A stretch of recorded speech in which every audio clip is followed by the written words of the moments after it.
বৃষ্টি অব্যাহত থাকায় মৌলভীবাজারে নদ নদীর পানি বৃদ্ধি পাচ্ছে। বৈরী আবহাওয়ায় ধান শুকাতে পারছেন না কৃষকরা। এই বিষয়ে বিস্তারিত আরও খবর জানাতে আমাদের সঙ্গে যুক্ত হচ্ছেন সহকর্মী সিরাজুল ইসলাম সিরাজ।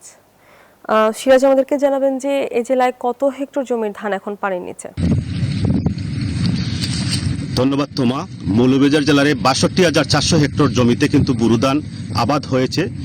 আমরা গতকালকে পর্যন্ত কৃষি সম্প্রসারণ অধিদপ্তর আমাকে জানিয়েছেন ২৮০০ হেক্টর জমিতে কিন্তু এই পর্যন্ত পানিতে তলিয়ে গেছে বোরো ধান এবং তারা ক্ষয়ক্ষতি ধরেছেন ২১০০ হেক্টর জমিতে কিন্তু ক্ষয়ক্ষতির পরিমাণ তারা ধরে রয়েছে। আমি একটু দেখা দেবো আসলে হাওরের চিত্র।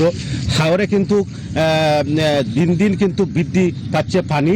গতকালকে যেখানে ছিল গতকালকের চেয়ে আজকে কিন্তু ১ ফুট ১.৫ ফুট পানি কিন্তু বৃদ্ধি পেয়েছে হাওর অঞ্চলে। আর হাওর অঞ্চলের মানুষ আসলে এই পানির নিচ থেকে কিন্তু ধান খেটে কিন্তু শুকনো স্থানে আনার চেষ্টা করতেছেন, প্রাণপণ চেষ্টা করতেছেন। তারা শ্রমিক এবং ২০০-র বেশি সার্ভিস ও ফিচারে লেনদেনের সব বিকাশ অ্যাপে সম্ভব। নৌকা সংকটের কারণে কিন্তু হাওরের মোড় থেকে কিন্তু ধান তুলতে পারছেন না কৃষকরা, অভিযোগ করেছেন। আমি আর একটু জানিয়ে রাখি, এই প্রত্যন্ত অঞ্চলের হাওরের কৃষকরা যারা প্রকৃত জায়গার মালিক, ভূমির মালিক, তারা কিন্তু বাগি বর্গা চাষিদের কিন্তু তারা ৭০% ধান কিন্তু বর্গা চাষিরা ক্ষেত করেছেন। এই বর্গা চাষিরা কিন্তু সরকারের সকল সুযোগ সুবিধা থেকে তারা বঞ্চিত হচ্ছেন। এই বঞ্চিত হওয়ার দুঃখ জানিয়ে এবং তারা কিন্তু বারবার এই বর্গা চাষিরা বলছেন যে কৃষকরা তাদের তালিকা হচ্ছে, কিন্তু আমরা বর্গা চাষি আমরা যারা ঋণ করে এনজিও থেকে লোন নিয়ে এই হাওরে বোরো ধান ক্ষেত করেছি, আমরা কিন্তু সরকারের কোনো ধরনের সুযোগ সুবিধা থেকে আমরা পাচ্ছি না। অপরদিকে কৃষকরা আরও জানিয়েছেন হাওরের প্রত্যন্ত অঞ্চলে আসলে রাস্তাঘাট না থাকার কারণে কিন্তু তারা নৌকাই একমাত্র বাহন। আর এই নৌকা যুগে তারা কিন্তু বেশি টাকা দিয়ে নৌকা ভাড়া করে কিন্তু এই বোরো ধান তোলার চেষ্টা করছেন, প্রাণপণ চেষ্টা করছেন। আসলে কৃষকদের দুঃখ দুর্দশা দেখার কেউ নেই। জেলা প্রশাসন, উপজেলা প্রশাসন কিন্তু প্রত্যন্ত অঞ্চলে আসছেন না বলে অভিযোগ তারা করেছেন।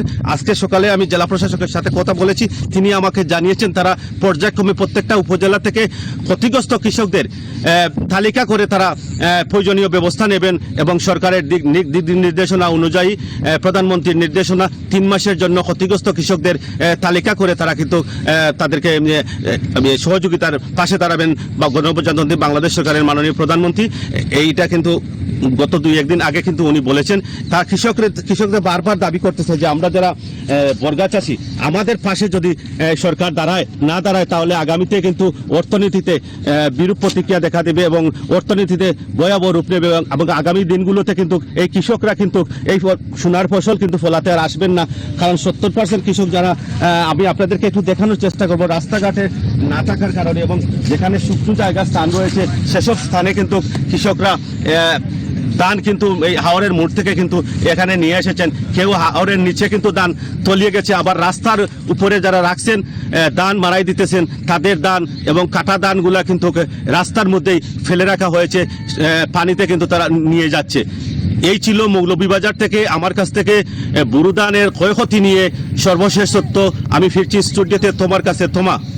সিরাজ, ধন্যবাদ আপনাকে।